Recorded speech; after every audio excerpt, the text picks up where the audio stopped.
There are moments in history when time does not move forward.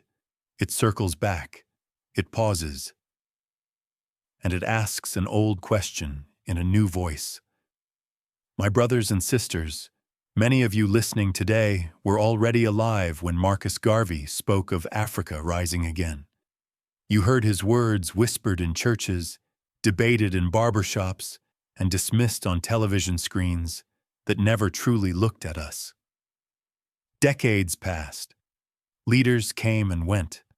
Promises were made, then quietly buried. And some of us began to believe that prophecy itself had grown tired. But what if prophecy does not age? What if it waits? In a world drowning in noise, a young military officer from a land many could not locate on a map suddenly stood still, spoke plainly, and refused to bow. No slogans, no spectacle. Just a presence that disturbed the order of things. Elders leaned forward. Pastors paused mid-sermon. Old memories stirred in tired bones. This story is not about worshiping a man. It is about recognizing a pattern. And before we go any further, let me say this clearly. If you carry the memory of our people, if you believe history still speaks, then subscribe to this channel now. This is not entertainment. This is testimony. Because what comes next may challenge what you thought was finished. What if the world did not change because the prophecy failed, but because we stopped listening? There are events that announce themselves with banners and drums. And then there are events that arrive quietly, almost unnoticed, carrying no invitation but demanding attention all the same. This was one of those moments. Burkina Faso is not a name that dominated American headlines. For many years, it existed only as a footnote, a place spoken of when instability was discussed and forgotten when dignity was required. Yet history has a habit of choosing overlooked ground when it prepares to speak. It does not always rise from capitals polished by foreign approval. Sometimes it stands up from dry soil, scarred by extraction and long memory. When Captain Ibrahim Traoré stepped forward, he did not do so as a polished statesman trained in Western comfort. He appeared as a soldier shaped by consequence. His words were spare, his posture was direct. There was no promise of miracles, only a refusal to continue as before. In a continent that has often been spoken for, something unusual happened. A leader spoke as though permission was no longer required. This was not the first time Africa had seen resolve. Names from the past still echo. Thomas Sankara once spoke of self-reliance with the clarity of a man unafraid of discomfort. Patrice Lumumba dared to speak truth in a room designed to silence him. Kwame Nkrumah imagined unity when fragmentation was rewarded. Each of them stood at a crossroads, and each paid a price for insisting that Africa could think for itself. What made this moment different was not volume, but timing. The world was already uneasy. Systems once presented as permanent were showing cracks. Nations burdened by debt spoke of austerity, while others spoke of growth. Older viewers in the African American community recognized the pattern instantly because they had seen it before. They had lived through speeches about patience that never benefited the patient. They had watched leaders praised abroad while their people queued at home. So when Traoré spoke of sovereignty, of land, of dignity, it struck a nerve. Not because the words were new, but because they were spoken without apology. In that brief period, what many now call the Ibrahim Traoré moment emerged not as theater, but as interruption. Church elders noticed. Veterans noticed. Men who had marched in the 1960s noticed. There was a familiarity in the tone, a reminder of speeches delivered from wooden pulpits and street corners, where conviction mattered more than applause. This was not the language of alignment. It was the language of choice. Yet it is important to remain honest. This was not a coronation. No prophecy was declared fulfilled on that day. No banner was raised naming a savior. The event itself was modest. A change in leadership, a statement of intent, a redirection. But history rarely reveals its meaning immediately. Meaning arrives later, carried by reaction. And reaction did not begin where many expected. Major Western outlets moved carefully, speaking in cautious terms, emphasizing uncertainty and risk. Analysts questioned stability. Commentators framed the event through familiar lenses. But outside the studios, among ordinary people with long memories, something else stirred. A recognition that did not require explanation. Older African Americans understood that leadership is often judged harshly when it refuses to kneel. They remembered how voices once dismissed as radical later became quoted as wisdom. They knew that disruption is rarely welcomed by those comfortable with the current arrangement. This event did not promise salvation. It did not erase complexity. Burkina Faso remained a nation facing hardship, pressure, and consequence. Yet the significance lay not in immediate results, but in posture. In the simple act of standing without asking who might object. That is how patterns begin. Marcus Garvey once warned that liberation would not arrive dressed in the garments expected by the colonized mind.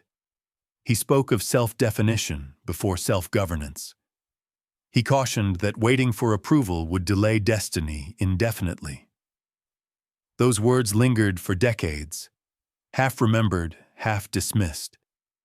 Now, without invoking prophecy, without declaring lineage, a new chapter appeared to echo that unfinished thought. And here is where the question sharpens. If this was merely a political shift, why did it awaken such deep memory? Why did it feel familiar to those who had been waiting the longest? Because the true weight of this event did not reveal itself in Africa first. It revealed itself in how the world responded. Reaction is where truth reveals itself. Events can be explained away. Statements can be softened. Intentions can be reinterpreted. But reaction is instinctive. It exposes what words try to hide. When the dust settled in Ouagadougou, the most telling response did not come from press conferences or policy papers. It came from tone, from hesitation, from the careful measuring of language by those accustomed to shaping the narrative. History teaches us to listen not only to what is said, but to what is avoided. Across international media, phrases appeared with remarkable consistency: uncertainty, risk, instability. These words have been used for generations whenever a formerly obedient nation begins to speak in its own voice. Older viewers recognized the pattern immediately. They had heard the same language used when African Americans demanded voting rights, when Caribbean nations questioned economic chains, when African leaders refused to sign away their future. Yet while institutions spoke cautiously, something else was happening beyond the microphones. In church halls, elders discussed the situation in low voices after Sunday service. Veterans of civil rights marches paused longer than usual at the television. Men who had once listened to Malcolm X on crackling radios felt a tightening in the chest they could not quite name. This was not excitement, it was recognition. The reaction within the African diaspora did not explode. It simmered. Younger audiences debated strategy and ideology. But among those over 60, the response carried weight shaped by experience. They did not rush to praise. They did not rush to condemn. They watched. Because they had learned that moments of promise are often followed by moments of consequence. What unsettled many observers was not what Traoré said, but what he did not say. There was no appeal for foreign validation, no reassurance offered to distant capitals, no attempt to translate conviction into acceptable language. That absence created discomfort because systems built on compliance depend on reassurance. As commentary multiplied, a familiar reflex emerged. Comparisons were drawn, warnings were issued, history was selectively recalled, often without context. And once again, the burden of proof was placed not on those who had extracted for decades, but on those who dared to resist. Within this storm of analysis, one phrase circulated quietly among online discussions and private conversations. People spoke of their own Ibrahim Traoré reaction not as political alignment, but as emotional disturbance. A stirring that felt older than the event itself. A reminder of what it looks like when a leader does not perform humility for an audience that has never been humble in return. Marcus Garvey understood this mechanism well. He warned that any attempt at self-determination would be framed as dangerous before it was allowed to be understood. He cautioned that Black leadership would be scrutinized not for effectiveness, but for obedience. That lesson, learned painfully throughout the 20th century, has not expired. This is where anger begins to surface. Not the loud anger of protest, but the quiet anger of memory. The anger of those who recall how many leaders were discouraged, undermined, or removed for stepping outside approved boundaries. The anger of those who recognize that the standard is never neutrality, only alignment. Yet alongside anger came something heavier. Regret. Regret that so many moments like this were allowed to pass without support. Regret that warnings from elders were often dismissed as outdated. Regret that prophecy, when it does not arrive with fireworks, is easily overlooked. Some asked whether this moment would follow the same path as others, whether isolation would replace engagement, whether pressure would replace dialogue. These were not questions born of cynicism, but of experience. Experience teaches that the world rarely forgives those who remind it of unfinished business. And still, hope crept in quietly. Not the reckless hope of slogans, but the disciplined hope of those who know that history does not move in straight lines. Hope that perhaps, this time, memory would not be erased. Hope that observation might replace reaction. Hope that elders might be heard before mistakes are repeated. Because the true climax of this story is not the event itself. It is the mirror it holds up to the world. A mirror revealing who is comfortable with autonomy and who is threatened by it. And it is here that an old name began to return to the conversation, not as nostalgia, but as unfinished instruction. What happens when a reaction exposes not fear of failure, but fear of remembrance? Consequences do not announce themselves immediately. They unfold. They linger. They test whether memory is strong enough to outlast comfort. As discussion deepened, a question surfaced that many had avoided for years. It was not about one leader, one nation, or one political decision. It was about inheritance. About what happens when a generation receives wisdom but delays action until the messengers are gone. Marcus Garvey warned his listeners that liberation without discipline would collapse under its own weight. He spoke of self-reliance not as romance, but as responsibility.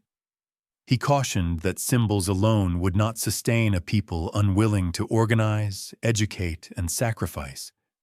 These were not prophecies of ease. They were instructions, often misunderstood as optimism. Over time, those instructions became slogans. Slogans became memories, and memories were placed gently on shelves, brought out during anniversaries, then returned to silence. The consequence of that delay was not punishment from outside forces. It was drift. Other figures carried similar burdens. W.E.B. Du Bois wrestled with the tension between integration and autonomy. Martin Luther King Jr. spoke of economic justice as the unfinished chapter of civil rights. Malcolm X warned that visibility without power was vulnerability. Each voice added clarity, yet clarity alone did not produce continuity. The consequence was fragmentation. When movements lack succession, moments repeat without resolution.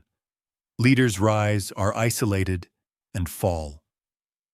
The pattern becomes familiar, and familiarity breeds resignation. Elders recognize this cycle with painful precision because they have lived through it more than once.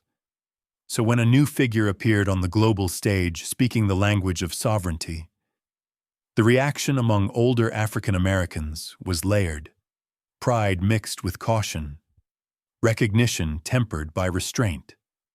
They knew too well how quickly promise can become pressure.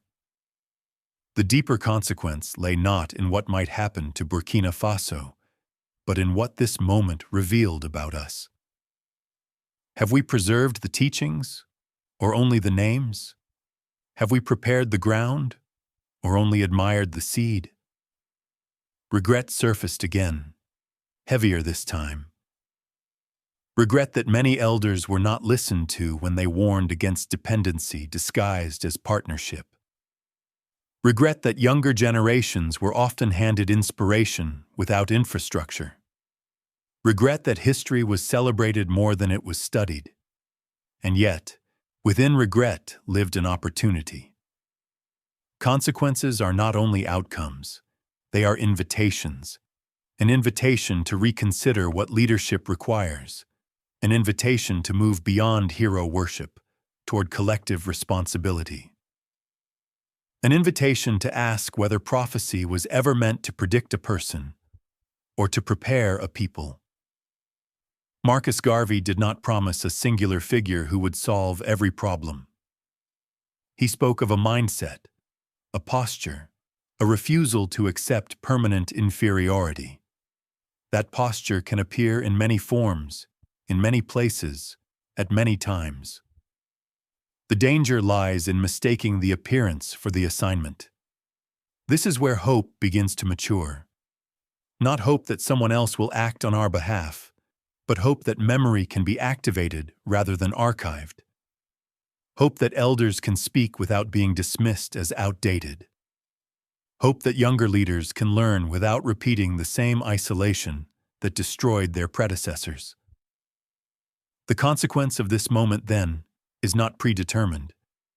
It will be shaped by response, by whether observation leads to understanding or merely to opinion, by whether history is treated as guidance or as decoration.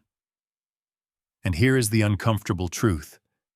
If this moment fades without reflection, it will not be because the world opposed it.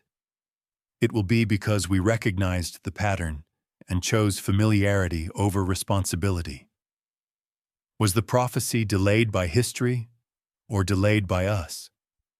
What do you believe this moment is truly asking of our people? To understand this moment fully, we must step outside the borders of any single nation and look through a wider lens. Because no awakening happens in isolation. Every shift sends ripples, and those ripples reach shores far beyond where the stone was thrown. For African Americans, over 60, this story does not feel foreign, it feels familiar. Many of you remember a time when the United States spoke confidently about freedom abroad while struggling to practice it at home. You remember watching Black leaders questioned, monitored, and constrained, not because they lacked vision, but because they challenged comfort. The pattern was never subtle. It was systemic. From this American vantage point, the reaction to African self-assertion reveals something deeper than geopolitics. It reveals unease with unfinished history. Because when Africa speaks of sovereignty, it reminds the world of debts that were never repaid, stories that were never corrected, and power that was never fairly distributed. Globally, the response follows predictable lines. Allies speak of stability. Markets speak of confidence. Institutions speak of order. These words are not neutral. They reflect priorities shaped long before this generation was born. And whenever those priorities are questioned, the language tightens. Older viewers recognize this tightening instinctively. They remember how calls for equality were reframed as threats, how demands for dignity were labeled disruptive, how patience was preached to those who had already waited too long. But there is a quieter truth beneath the analysis. The world is changing, whether institutions approve or not. Younger nations are asking older questions with renewed urgency. Who benefits? Who decides? Who bears the cost? These questions are no longer whispered. They are spoken aloud, and that alone alters the balance. From America, this moment offers reflection as much as observation. It asks whether the lessons of the civil rights era were fully absorbed or merely commemorated. It asks whether economic justice, long delayed, remains an afterthought even now. It asks whether solidarity is still possible across oceans, generations, and experiences. Hope appears here, but cautiously. Hope that dialogue might replace dismissal. Hope that experience might guide enthusiasm rather than restrain it. Hope that elders, having seen the rise and fall of movements, can offer counsel without being accused of pessimism. Yet hope must contend with reality. The global system does not reward disruption easily. Pressure will come dressed as concern. Resistance will be framed as responsibility. This has happened before, and it will happen again. The question is not whether the world will respond. The question is whether we will recognize the response for what it is. Because the most dangerous moment is not opposition, it is confusion. And if confusion clouds the lesson, will this generation see the warning or repeat the cycle once more? The road ahead is rarely paved with certainty. It is marked instead by choices, often uncomfortable, often delayed, but never neutral. This moment does not ask us to predict outcomes. It asks us to prepare posture. Too often, history has taught us to wait for heroes rather than to build foundations. We have celebrated courage while neglecting continuity. We have admired conviction without constructing protection around it. And every time, the road ended the same way. Not because the vision was flawed, but because it stood alone. The path forward now requires a different discipline. It requires elders who are willing to speak, even when their voices tremble with age and memory. It requires younger leaders who are willing to listen, not as an act of courtesy, but as an act of survival. It requires communities willing to invest patience where they once demanded spectacle. This is not the work of one nation. It is not the responsibility of one leader. It is not the fulfillment of a single prophecy. It is the slow, demanding labor of alignment between memory and action. Hope here must be sober. Hope that strategy will accompany passion. Hope that sovereignty will be defined not only by resistance but by preparation. Hope that mistakes made before will not be repeated simply because they are familiar. The road ahead also demands restraint. Not every moment requires immediate judgment. Not every development demands instant allegiance. Watching carefully is not weakness. It is wisdom earned through consequence. Marcus Garvey spoke often of self-mastery before self-governance. That lesson remains unfinished. Without organization, resolve becomes vulnerable. Without unity, conviction fractures. Without patience, momentum burns out. And yet, this is where hope steadies itself. Because awareness has grown, because memory is resurfacing, because elders are once again being consulted rather than sidelined, because conversations that once happened in whispers are now spoken across generations.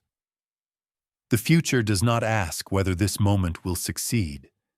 It asks whether it will be understood.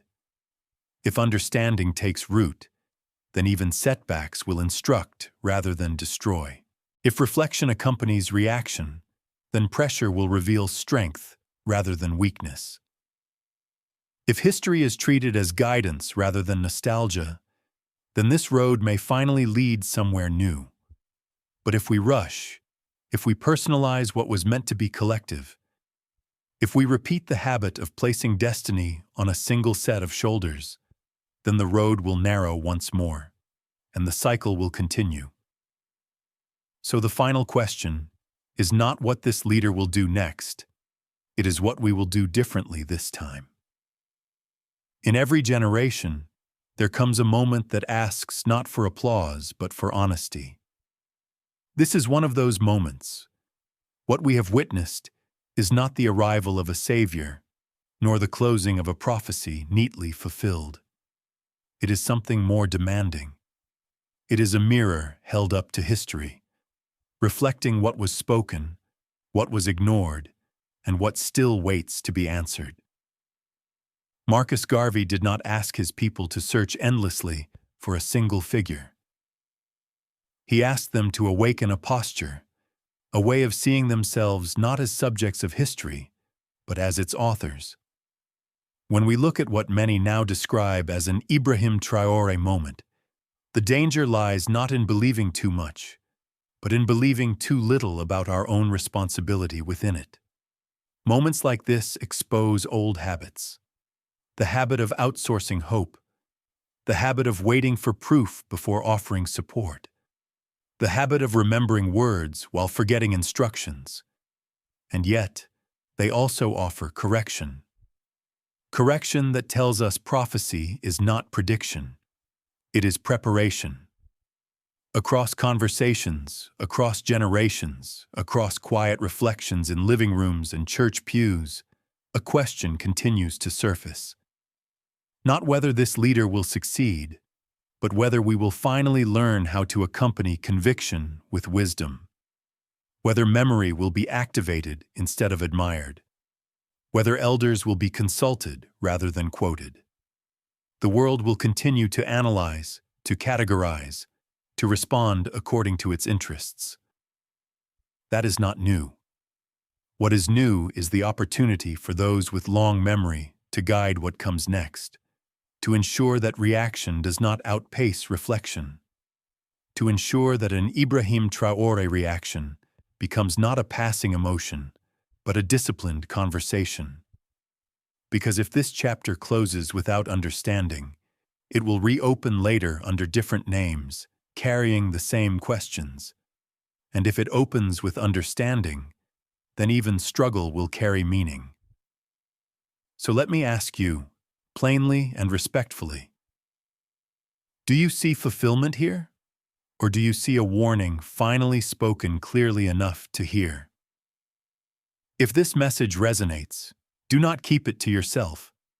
Subscribe to this channel, not for headlines, but for history. Leave a comment, not to argue, but to testify. Share this conversation with someone who remembers and someone who needs to learn. Because the future will judge us not by what we watched, but by what we understood. And whether this Ibrahim Traoré moment becomes a footnote or a foundation will depend on what we choose to do with it now.